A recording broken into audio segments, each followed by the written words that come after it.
Buenas, bienvenidos a la clase segunda de Max Weber y sería tenemos última, anteúltima, penúltima, ¿cuál sería la que está ante la penúltima? Bueno, faltan 4 clases para que termine el dictado de la materia. Esta de Weber, una de Bourdieu y 2 de Bauman. Así que vamos con este maratón de clases que nos quedan. Vamos a recordar un poco lo que nos hablaba Weber en la clase anterior cuando nos dio la metodología de la sociología. Recordemos que para Weber una acción se puede hacer comprensible siempre que nosotros podamos responder a qué contexto se está respondiendo, cuáles son los motivos que la incentivan o que la desarrollan y qué tipo de razonamientos se pueden generar sobre eso. Todas estas relaciones sobre las acciones que mayormente que nosotros tenemos que entender en términos de comunes, acciones no individuales sino comunes en grupos de individuos, requieren, para poder estudiarlos con éxito, una herramienta de organización, dice Weber. Nosotros, para poder identificar acciones y no solaparse, recuerda que hablábamos de la cola del supermercado. Entonces, ¿cómo no solapamos los tipos de acciones que hay ahí en el hecho de esperar? Porque está el tema de estar esperando vestido, de estar esperando con un carro, de estar esperando en esta fila y no en otra, llevando unos productos. Todo eso son un conjunto de acciones. ¿Cómo podemos discriminar correctamente para poder determinar el contexto, los motivos, los razonamientos? Bueno, la herramienta que va a proponer Weber es la de tipo ideal. El tipo ideal es un instrumento conceptual, es decir, mientras el martillo es un instrumento manual o físico, hay instrumentos conceptuales en tanto que son nociones, teorías, ideas que nos permiten organizar o trabajar sobre la realidad. Para Weber, el tipo ideal nos permite recuperar el sentido de las acciones colectivas, es decir, la idea de tipo ideal, la idea de tipología de acción, la idea de tipificación de las acciones, es una manera que tenemos nosotros para trabajar, identificar, organizar y racionalizar a las acciones. Entonces dice Weber, el tipo ideal no es algo que ya está lleno, no es algo que ya está terminado, sino que es como un recipiente, una vasija. Piensen ustedes en las cajas donde se organizan los distintos tipos de tornillos, los distintos tipos de clavos, los distintos tipos de anzuelos. Estas cajas que tienen como compartimentos o donde se ponen distintos tipos de pinturas o alhajas o lo que sea. Bueno, el tipo ideal es eso, es una caja donde se ponen distintas cosas que son acciones, es decir, que el tipo es un modelo, es decir, en este lugar entran todo este tipo de acciones y es ideal porque no es real, es imaginaria. Vos no tenés la caja de tipos, sino que vos lo haces conceptual o teóricamente. Por lo tanto, es un instrumento que permite reconocer a los sentidos de las acciones y es totalmente imaginario, es parte del pensamiento. Dice Weber, el sujeto, más que saber o tener una idea clara, siente indeterminadamente, obra generalmente por instinto o costumbre. Solo excepcionalmente se da una acción con sentido cabal, es decir, lúcida con absoluta conciencia. Tanto la historia como la sociología deben tener en cuenta este hecho en su análisis de la realidad. Un tipo ideal es una construcción mental que tiene el carácter de una utopía en sí, que es obtenida a partir de la exageración mental de determinados elementos de la realidad. Fíjense lo que está diciendo Weber. Yo cuando di el ejemplo del supermercado, acabo de señalar que hay un conjunto de acciones todas entremezcladas: estar vestido, estar parado, hacer la fila, esperar, comprar. Entonces nosotros tenemos que entender que las acciones, dice Weber, suceden todas embrincadas y por instinto y por costumbre. Rara vez existe solamente la acción de esperar. Es más, la acción solamente de esperar no existe en el mundo real. Quizás en un cuento haya una historia tipo kafkiana de alguien que espera eternamente solamente por el placer de esperar, con el fin de esperar en el contexto de la espera. No, nadie espera por esperar, todos esperamos por algo, es decir, hay una acción con otra acción. Entonces dice Weber que los tipos ideales es abstraer las acciones y pensarlas de manera individual, por eso es algo imaginario. Entonces sigue diciendo Weber, entonces dice que mientras que los científicos naturales, es decir, los que se dedican a la física, a la química, a la matemática, a la biología, observan elementos o circunstancias o particulares para construir sus leyes. Por ejemplo, el físico observa la reacción de la colisión de los cuerpos para construir la ley, de la inercia o de la causa y efecto. El científico social, es decir, el sociólogo, ve todo un grupo de acciones y empieza a abstraer hipótesis de acciones ideales. Dice, este conjunto de acciones puede ser este tipo de acción: hacer la fila del supermercado, hacer la fila en el banco, hacer la fila en el cajero, hacer la fila en un concierto, hacer la fila para entrar al aula, hacer la fila para, sacar el DNI. Todo eso lo abstraigo y convierto un tipo de acción que es hacer la fila. Es decir, que se sucede en un conjunto de acciones para ciertos casos y yo digo, bueno, hay una acción, un tipo de acción, un tipo ideal de acción que explica cada uno de estos actos individuales. Es decir, sucedió esto porque se actuó de esta manera y la intención era esta. Fíjese, sucedió A porque se actuó de forma B con la intención C. A ver, veamos, comprendamos cómo es un tipo ideal, según el ejemplo de Weber. Caso, Primera Guerra Mundial. Estructura del tipo ideal. Sucedió esto porque se actuó así, pues la intención era esta. ¿Qué pasó en la Primera Guerra Mundial? Combatieron los países de Europa.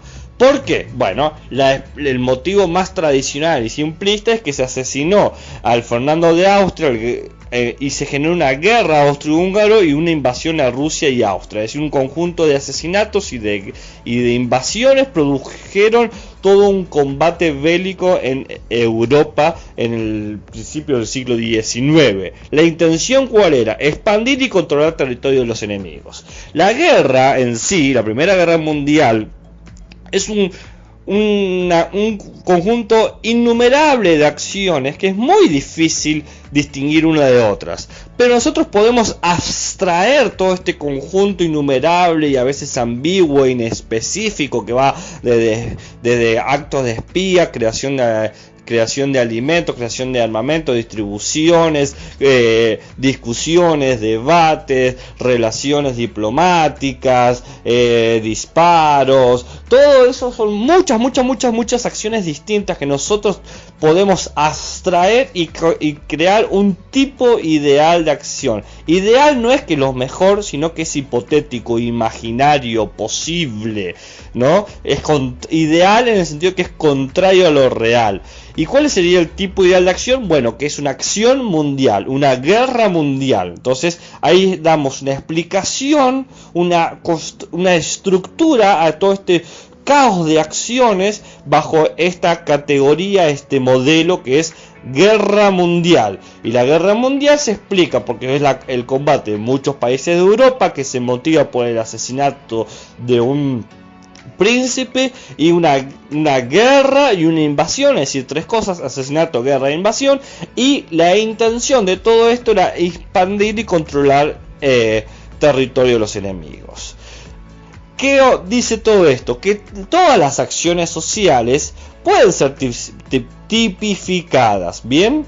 Y las acciones sociales son básicamente toda acción que está dirigida a otros. Por lo tanto, puede venir del pasado, del presente o del futuro. Y ese otro puede ser algo determinado, indeterminado, conocido o desconocido. Es decir, toda acción dirigida a otro. El dirigirse puede decir que desde el pasado está dirigido a mí. Por ejemplo, la educación de los padres que da del pasado con fin de que en el futuro el niño ya sea independiente. Acción en el presente, por ejemplo, en este momento que estoy grabando la clase. Acción que está dirigida hacia el futuro, por ejemplo, predicciones científicas o predicciones económicas.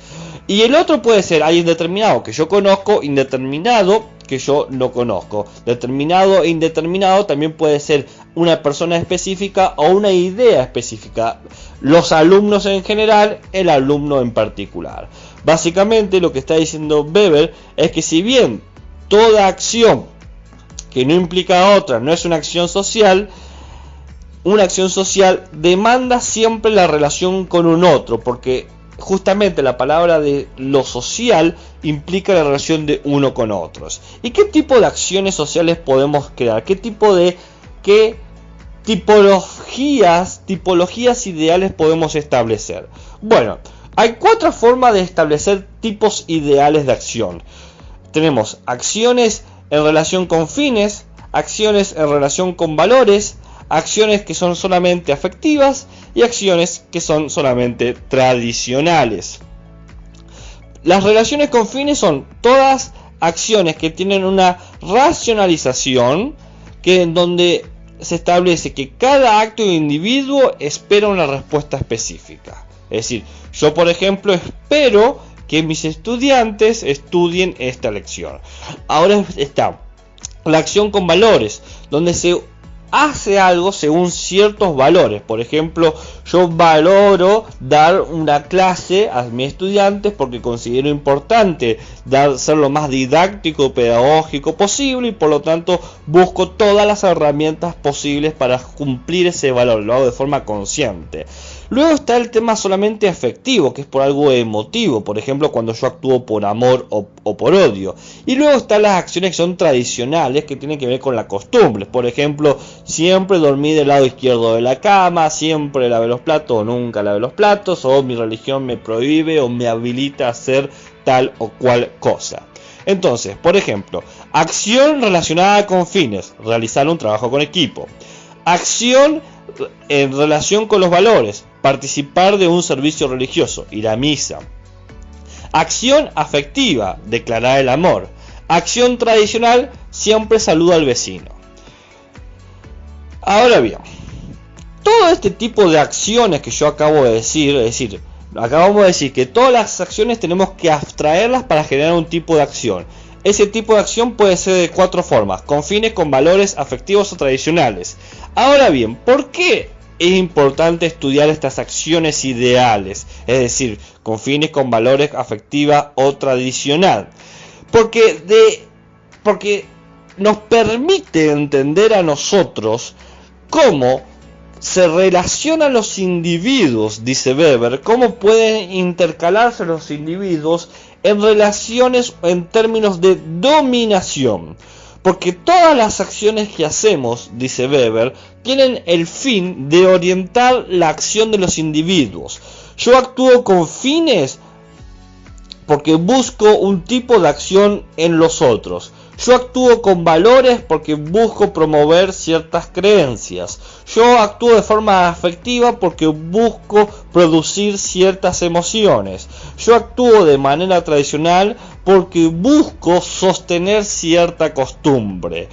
En todos los otros individuos busco influir en sus acciones, busco orientar a los otros. Mientras más oriento cada una de las facetas, la dominación es mayor o puede llegar a ser total.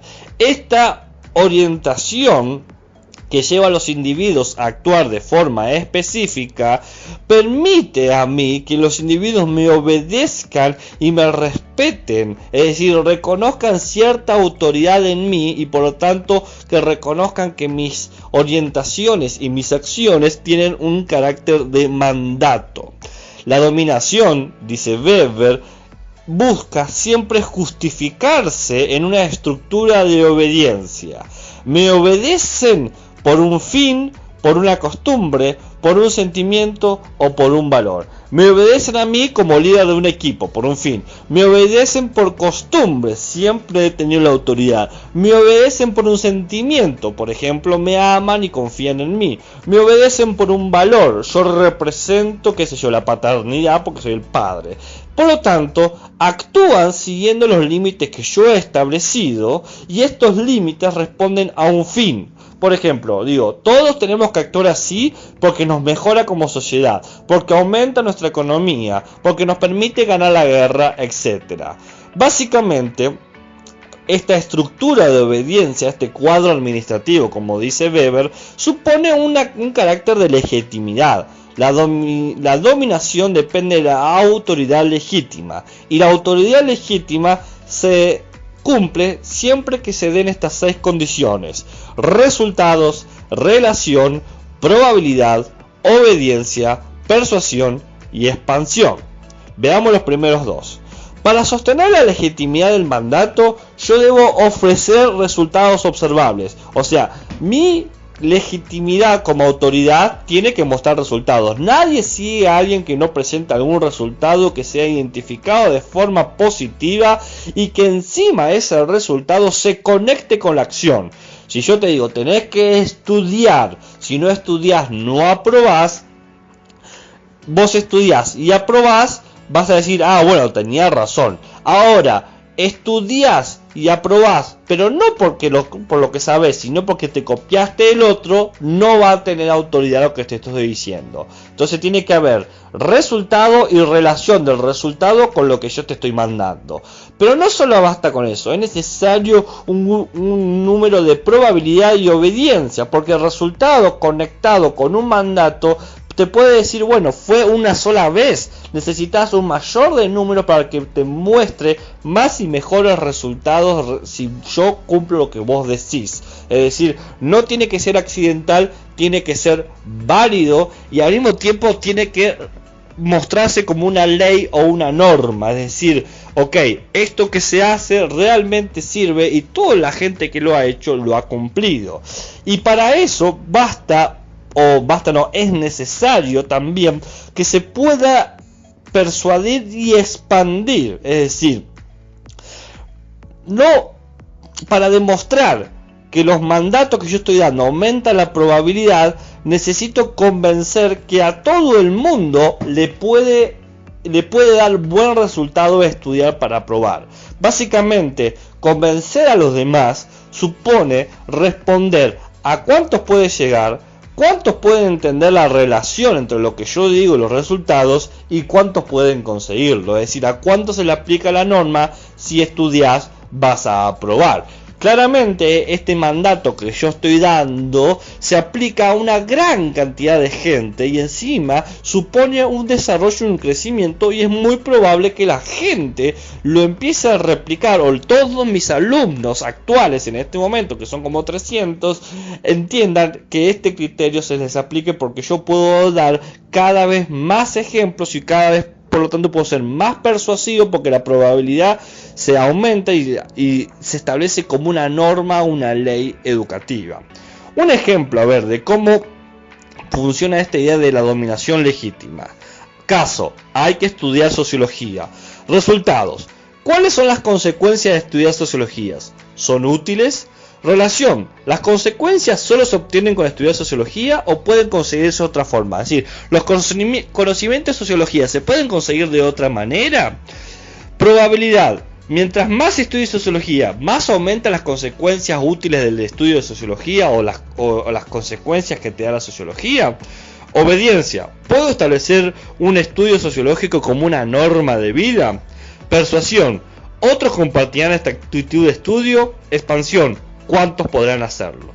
Entonces, ¿cuáles son las consecuencias de estudiar sociología? Son útiles, y las consecuencias de estudiar sociología es que vos comprendés cómo te relacionás con toda la sociedad en la que vivís, y en cierta medida tenemos que decir que es útil, porque en la medida que vos comprendés tu relación, sabés qué esperar, qué no esperar, qué se puede, qué no se puede, qué se puede cambiar y qué no se puede cambiar.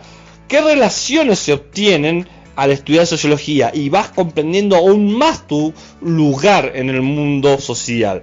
Probabilidad: mientras más estudies sociología, más podés entender y más podés conseguir las consecuencias útiles. Obviamente, mientras más estudias, más facetas de la sociedad podés adquirir. Obediencia: ¿puedo establecer estudio sociológico como una norma de vida? Sí, mucha gente establece la importancia de conocer la sociedad en la que vive para poder conocerse a sí mismo. Persuasión: ¿otros compartirán esta actitud de estudio? Obviamente, si no, no existiría la carrera de sociología. Expansión: ¿cuántos podrán hacerlo? Y la mayoría de la gente.